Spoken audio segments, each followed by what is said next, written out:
Hi, my name is Colin Sapo. You are welcome back to another lesson on how to reconstitute our SMCs as we strive in making them function effectively and efficiently to help improve learning performance and school effectiveness as a whole. In this lesson, we shall focus on how to formulate, implement, and monitor co-SPIP through community participation.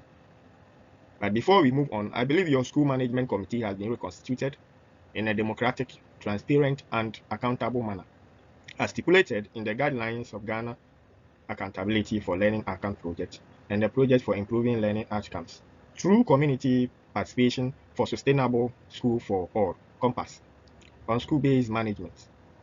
Now let's begin. Now let's look at the outline of the presentation. This lesson is structured under three main sections.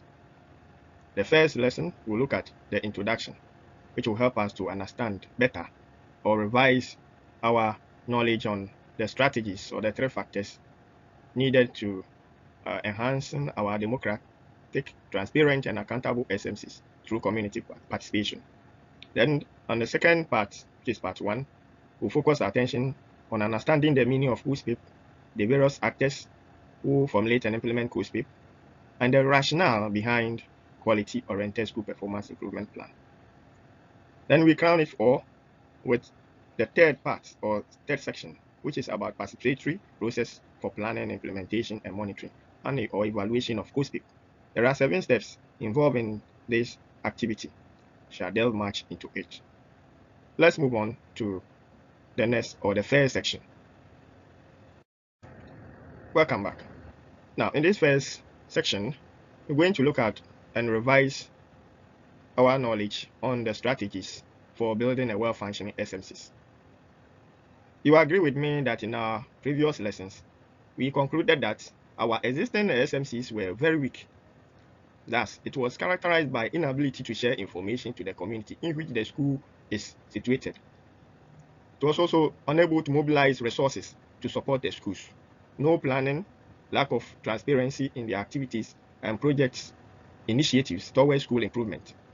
There was no change of leaderships, and appointment of SMC members, especially the chairpersons, were done under the whims and caprices of the school head. SMC members were unaware of the mission of SMC, their roles and responsibilities. They have little knowledge about the qualification and tenure of office of members, and moreover, how to organize meetings. Then, even stakeholders such as parents were ignorant and less involved in school activities. Members of the school community were less recognized and less involved in decision-making and planning of the school throughout the academic year. School appraisal meetings are not functioning, let alone school accountability, etc., and so on. The gap between the school and the community kept on widening and widening. In view of that, the challenges of the schools keep on increasing. There were low learning outcomes and high school dropout, especially in the mining towns and farming areas, poor school infrastructure, no desks and tables for teachers, lack of teaching and learning materials, teacher inefficiency. The school, whose function of socialization and inculcating of good moral is gradually becoming something else, and as such, discipline has become a thing of the past. All these cumulatively were challenging the schools to develop the expected human resources needed for the development of the nation, therefore retarding our ability, the national ability to achieve the Sustainable Development Goal 4, that is quality education for Ghanaian children.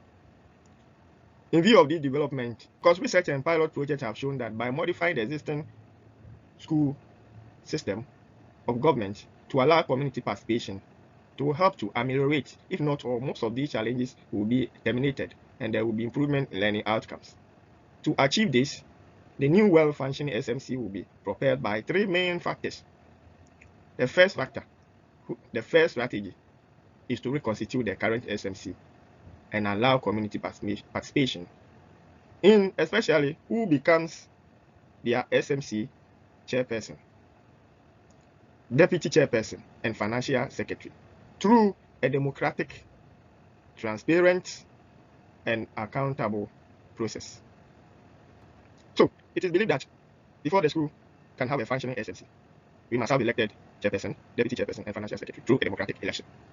The second factor deals with how to strategize to ensure that the community members participate in the formulation, implementation, monitoring, and evaluation of school performance improvement plan, and more so assist in mobilizing support for the school and committing in the implementation of learning activities by themselves. So it is believed that in our current dispensation, if the community members who are around the school or in the community where the school is situated are given the maximum participation in the preparation, formulation, implementation, monitoring, evaluation of the school, then we'll have a well-functioning SMC.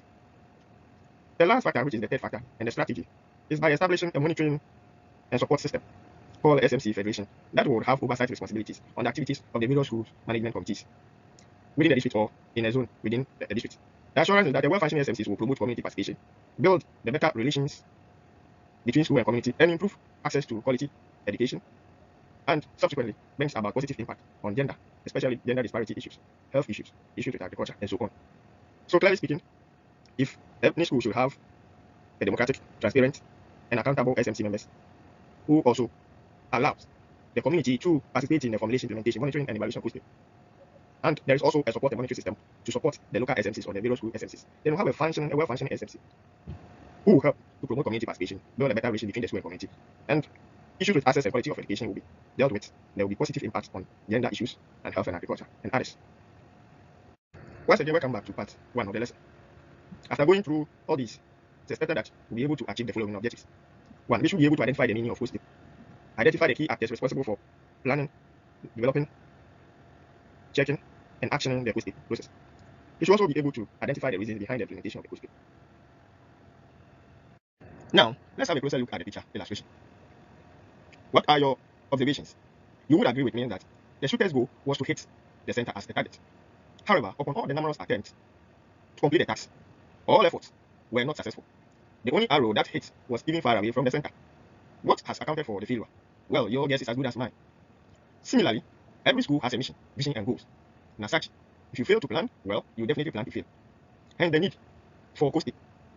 As a school, you can achieve your vision, your mission, and your goals if you have a well-prepared coach sleep. So what is a coach sleep? A coach sleep simply means a quality-oriented school improvement plan. And it is an annual school action plan for the quality improvement of school performance, organized and implemented on a 3-year basis. It is an operational planning of all the viable and realistic school activities in a year, with concrete and specific goals for the educational development of the school, especially for learning improvement, relative to all the needs and resources of the school and the community. It is also an instrument of communication, adhesion, cohesion, and mobilization of all the resources of a given community in order to carry out activities that contribute to the improvement of the school. The coach sleep, therefore, serves the community level use to monitoring and control as a platform for information sharing. So, just like the shooter couldn't hit the target here, if a school fails to prepare a coach sleep, there's no way the school's goal or vision or mission will be achieved. Hence the need for coach sleep. Good. Then again, let's observe the following illustrations. 1. With the first illustration, a question is posed to the head teacher of the school and the other community members of the school. Coach sleep, who is responsible? And all the other members of the school community point at the head teacher. The head teacher also replies, me, or me alone. So, you can clearly see from the second illustration that because all challenges in the school are usually put or placed at the doorsteps of the head teacher becomes confused and doesn't know what to do. So that in a typical, he would have a dream, a vision, a different approach and strategies to help build the school. The head teacher becomes confused. Sometimes if there are no fans in the school, yet when a question is posed as to why the learners are not performing, all hands and fingers point at him. Now let's look at the third illustration here. You can clearly see that when the question was asked in a particular school, they all agree that no, if there should be anything at all, if there is any blame at all, if there is any activity as far as the management of the school, then all hands must be on deck. All challenges must be placed at the doorsteps of each and every member of the school. So this clearly means that with the active support and collaboration of the school members of the school community, the school is likely to have improvement in performance. Now, in the current policy scheme of decentralization in school management, the SMC is responsible for formulating, implementation, monitoring, and evaluation of the school performance improvement plan. Considering the participatory nature of the school's action plan, this committee must organize meetings and dinner assemblies with all the stakeholders to enable information sharing, discussion, consultations, and reviewing in order to obtain the point of view of all the actors concerned. These stakeholders include school, parents of pupils, teachers, and all other community members around the school, especially critical friends. So, clearly, the responsibility of who should prepare coach sleep lies on the doorsteps of each and every member of the school community. Now, let's move on to find out why we must prepare a coach sleep. Why must every school have a coach sleep? Now, by the spirit and the letter of the laws, policies, regulations, and conventions governing education in Ghana, the SMC is mandated to manage all the basic schools in their locality or community. And as a creature of law, we must also understand that their activities are regulated by policy framework or guidelines that is backed by law. Accordingly, the mission entrusted to the SMC is to support the head teacher and staff to implement actions for improving the school environment and the quality of teaching and learning. In order to do so, the SMC has to organize and mobilize community actions so that the community will participate effectively in solving the educational problems in the community. In achieving this, the COSPIP, which is an action plan, should be the best tool for organizing and clarifying strategies for communities to mobilize the material, human, and financial resources needed to address the school's priority issues. One of the requirements of these characteristics is the consultation and the participation of all the actors. The COSPIP would therefore allow the SMC and the community to improve the learning conditions of teachers to enable pupils to improve their learning outcomes. We must also have a COSPIP because it will prompt all the actors around the school to effectively participate in the school management. It will also assist us to be more responsible for their children's education, especially the parents who have their children around or in the school. So clearly, the COSPIP is very significant as far as school effectiveness or school improvement. Now, you might be wondering why you are being asked as a teacher, as SMC chairperson, as a head teacher, to prepare COSPIP. Why we already have a way of preparing a school plan. Why is it that we have a SPI, but we are being asked to prepare a COSPIP? So the SPI and the COSPIP, are they related? At this stage, you might be wondering why we already have SPI, but we are being told to prepare COSPIP. Well, schools are being directed to prepare COSPIP because we want to chart a new course. In our previous preparation of COSPIP, you could clearly see that there was little involvement of stakeholders. Most of the times, the head teacher and some few teachers who will sit down and prepare. Then they call the SMC chairperson to come and sign. Then they send to the education office for approval, for vetting and approval. Then education of activities go on. Most of the activities that the school is supposed to implement so that the school aims and objectives will be achieved could not be indicated on the SPI template. So it was limited. Even the source of funds normally or usually was the capitation grant and the learning grant. It does not make provision for other sources of funds or community support. So there must be a paradigm shift in our education delivery so that we can focus on all activities for improving the teaching and learning activities through community participation in decision making, implementation, monitoring, and evaluation. Also, for community level use as monitoring and quality control platform for information sharing. By so doing, community participation will be enhanced and secrecy of school issues will be eradicated. Initially, the SPIP was designed to focus on only the activities to be implemented by using learning grants and school capitation, as I said, as an annual budget.